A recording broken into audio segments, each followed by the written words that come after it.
երկու արձանագրում անել, մեկը, որ Հայաստանը ավտորիտար պետություն է, եկեք սա իսկապես բոլորս գիտակցենք, արձանագրենք, որտեղ եթե սա մենք չենք անում, մեզ սխալ ճանապարհով է տանել։ Հայաստանի իշխանությունների համար գոյություն չունի Հայաստանի սահմանություն, գոյություն չունի Հայաստանի օրենքներ։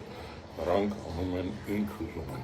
Եվ այս վերջի շրջանի դերի ունեցած դրան նախորդող շրջանի բոլորը գալիս են գոչելու, որ իսկապես Հայաստանը այսօր ավտորիտար պետություն է։ Եկեք սա արձանագրենք։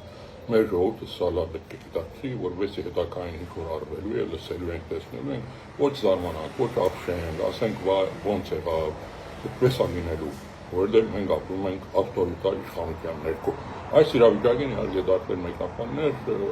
քաղաքագետներ, դարբեր անվանումներ են տալիս օկուպացիոն ռեժիմը, եւ այդ բոլորը ընդունելի է, այսինքն դեղավորվում է, էլի, այս դրամապանության մեջ։ Այնպես որ անգախ ձևակերպումներից ուղղակի եկենք արձանագրենք օկուպացիոն ռեժիմի ժամանակ էլ սահմանություն չի հարկվում, օրենքներ չեն հարկվում, հիմա ուզում եք օկուպացիոն գոչեք, ուզում եք ավտորիտար գոչեք, Հակերուսի համացումը, փաստ է, որ այսօր մենք սահմանություն օրենքներ իշխանությունների կողմից չի հարկվում, մենք իսկապես ավտորիտար փուլում ենք։ Սա պետք է մեր հիմնական direct ուղենիշը լինի, որովհետեւ ժողովուրդը ինքը կողմնորոշվի, թե ինչ է իրենից սպասում, ինչ պետք է անի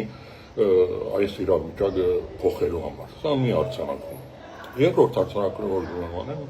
դա հետևյալն է։ Նայեք, այս բոլորի հիմքում սանկցիա իրադարձություն, որ շվեցրեք, բացեք մի քիչ շերտերը հետ գնաք, կտեսնեք, որ այս բոլորը գալիս անկում է Արցախի խնդրին։ Նայեք, Փաշինյանը Արցախը հանձնել է Ադրբեջանին։ Սա հեշտ է ասել ու ընդունելը, բայց Փաշինյանը հայկական լեռնաշխարհի ամենահայկական հողագտորը հանձնել է Ադրբեջանին։ Նայեք, քրիստոնյաներս մենք ծնվում ենք այսպես կոչված սկզբնական մեղքով, թե գալիս է Ադամ եւ Ավից, մգրտություն ենք ստանում, որպես այդ մեղքը մեր վրայից հանգի։ Այս 18 թվականից հետո Փաշինյանի սկզբնական մեղքը Ղարաբաղի հանձնումն է։ Մի անցնի իր սխալների արդյունքում, մտածված չմտածված էական չի, Փաշինյանը Արցախը հանձնել է Ադրբեջանին, ամենահայկական հողագտորը, հազարամյակներով հայերով ապրված, երբեք Ադրբեջանի կազմում չեղած հողագտորը, անկախ Ադրբեջանի նկատի ունեմ, հանձնել է Ադրբեջանին։ Սա Փաշինյանի իր իշխանության սկզբնական մեղքն է, եկեք սա չմոռանանք։ Եվ սրանից Փաշինյանը մգրտություն չունի, սրա մգրտությունը չկա, որ այս մեղքը իր վրայից հանվի։ Միակ իր ելքը, իր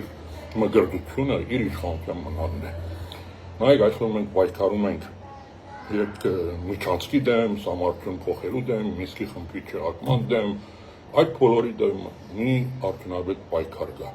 Արցախի հարցը կենթանի պահելով։ Ի հեճուկս Փաշինյանի Արցախի հարցը փակված չի։ Ես սա զուտ էմոցիոնալ տեսանկյունից չեմ ասում։ Գիտեք, որ Արցախի խորհրդարանը 2003 թվականի վերջերին ստեղծեց մի հանձնախումբ, որ պետք է պաշտպանի արցախական իրավունքների միջազգային տարածքում։ Այս հանձնախմբի անդամներից մեկը նաև ես։ Եվ այս երկու տարվա մեր կոորդինացիան արդյունքն է, որ ես ձեզ ասում եմ, այսօր միջազգային հանրության համար Արցախի հարցը փակված չի։ Այնքան ժամանակ, որ Լեռնային Ղարաբաղի ժողովուրդը միջազգային երաշխիքներով իրենց դները վերադառնալու հարցը օրագարկային խնդիր չի քննարկվում, Լեռնային Ղարաբաղի հարցը փակված չի։ Սա պետք է լինի մեր պայքարի հիմնական ուղենիշը, հավատացեք այս հարցի մասին խոսելով, բարձրացնելով, մենք միայն կարողանանք պայքարել այդ նույն հարակից խնդիրների, այդ բոլորը հետևանքներ են, կորիդորներ համարտում փոխելն է, գիտեք, Մինսկի խմբն է, միջազգային իրավաբանի դատարաններից ուրեմն ընդունված օրենքների չեղարկումը, այդ բոլորը հետևանքներ են։ Այսօր դրանց դեմ պայքարելու միակ ճանապարհը Լեռնային Ղարաբաղի հարցը, Արցախի հարցը կենթանի պահելն է ճիշտ ձևակերպումով։ Այնքան ժամանակ, որ Լեռնային Ղարաբաղի 150,000 եւ ավելին երևի դրանց մինչեւ վերադարձի հարցը իրավունք միջազգային երաշխիքներով օրագարկային խնդիր չի, դա չի քննարկվում, Արցախի հարցը փակված համարելը դա միայն Փաշինյանի ուղերում է։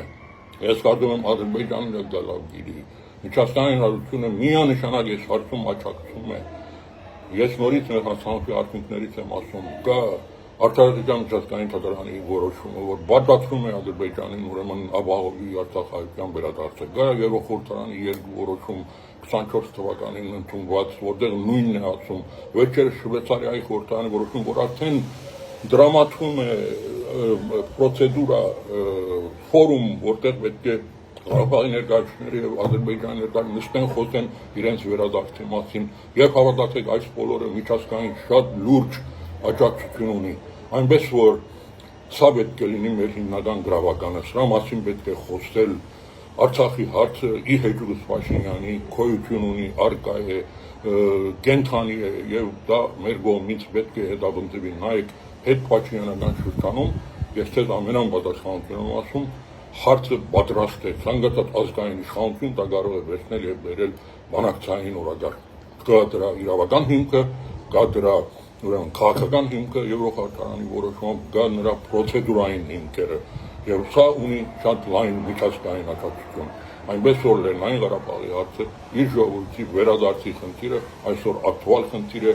օրագարկային խնդիր է եւ հետ Փաշինյանական իշխանության համար սա այն հարցն է, որ մի անգամից պատրաստ կարող է վերցնի եւ բերի բանակցային օրագարկ։